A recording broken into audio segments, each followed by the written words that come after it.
ಅಮೆರಿಕದ 4 ವಾಯು ನೆಲೆಗಳ ಮೇಲೆ ಇರಾನ್ ಬಹುದೊಡ್ಡ ದಾಳಿಯನ್ನು ಮಾಡಿದೆ.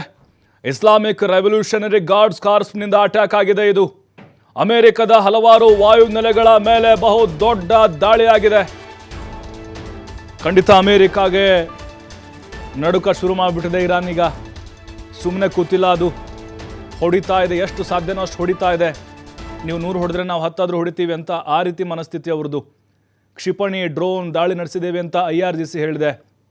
IRGC ಅಂತ ಹೇಳಿದ್ರೆ ಇರಾನ್ ಅವರ ಒಂದು ಬಹುದೊಡ್ಡ ಮಿಲಿಟರಿ ಪಡೆ. ಅದು ಈಗ ಅಮೇರಿಕಾದ ವಾಯು ನೆಲೆಗಳನ್ನು, ಮಿಲಿಟರಿ ಕ್ಯಾಂಪ್ಗಳನ್ನು ಗುರಿಯಾಗಿಸಿಕೊಂಡು ದಾಳಿಯನ್ನು ಮಾಡಿದೆ ಅಂಥೇಳಿ IRGC ಹೇಳ್ತಾ ಇದೆ.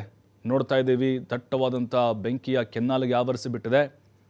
ಇಸ್ಲಾಮಿಕ್ ರೆವಲ್ಯೂಷನರಿ ಗಾರ್ಡ್ ಕಾರ್ಪ್ಸ್ ಏನಿದೆ ಅದು ದಾಳಿಯನ್ನು ಮಾಡಿದೆ. ಇಲ್ಲಿ ಅಮೇರಿಕಾದ ವಾಯುನೆಲೆಗಳು ಎಲ್ಲೆಲ್ಲಿದ್ದಾವೋ ಗಲ್ಫ್ ಕಂಟ್ರಿಗಳಲ್ಲಿ, ಅದು ಕತಾರ್ ಆಗಿರ್ಬೋದು, ಕುವೈತು, UAE ಎಲ್ಲ ಕಡೆನೂ ಇವರಿದ್ದಾರೆ. ಇವರು ಕ್ಯಾಂಪ್ಗಳಿದ್ದಾವೆ. ಮೊದಲು ಅದನ್ನು ಟಾರ್ಗೆಟ್ ಮಾಡಿಕೊಂಡು ಹೊಡೆದು ಹಾಕ್ತಾ ಇದ್ದಾರೆ.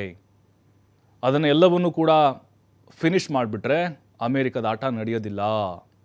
ಯಾಕೆಂದರೆ ಇಲ್ಲಿಂದಲೇ ಅವರು ದಾಳಿಯನ್ನು ಮಾಡಿಸೋದು. ಅಲ್ಲಿ ಅವರ ಯುದ್ಧ ಟ್ಯಾಂಕರ್ಗಳಿರ್ತವೆ, ಯುದ್ಧ ವಿಮಾನಗಳಿರ್ತವೆ, ಮಿಸೈಲ್ಗಳಿರ್ತವೆ, ಶಸ್ತ್ರಾಸ್ತ್ರಗಳನ್ನ ಸಂಗ್ರಹಣೆ ಮಾಡಿರ್ತಾರೆ. ಅದನ್ನೇ ನಾವು ಕಟ್ ಮಾಡಿಬಿಟ್ರೆ ಎಲ್ಲಿಂದ ಮತ್ತೆ ದಾಳಿ ಮಾಡ್ತಾರೆ? ಏನು ಡೈರೆಕ್ಟ್ ಅಮೇರಿಕದಿಂದ ಏನು ಹಾರಿ ಬರ್ತಾವೆ ಮಿಸೈಲ್ಗಳು? ಅಷ್ಟು ದೂರ ಬರಲಿಕ್ಕೆ ಅವಕಾಶ ಕೂಡ ಕೊಡೋದಿಲ್ಲ ಅಲ್ಲಿ.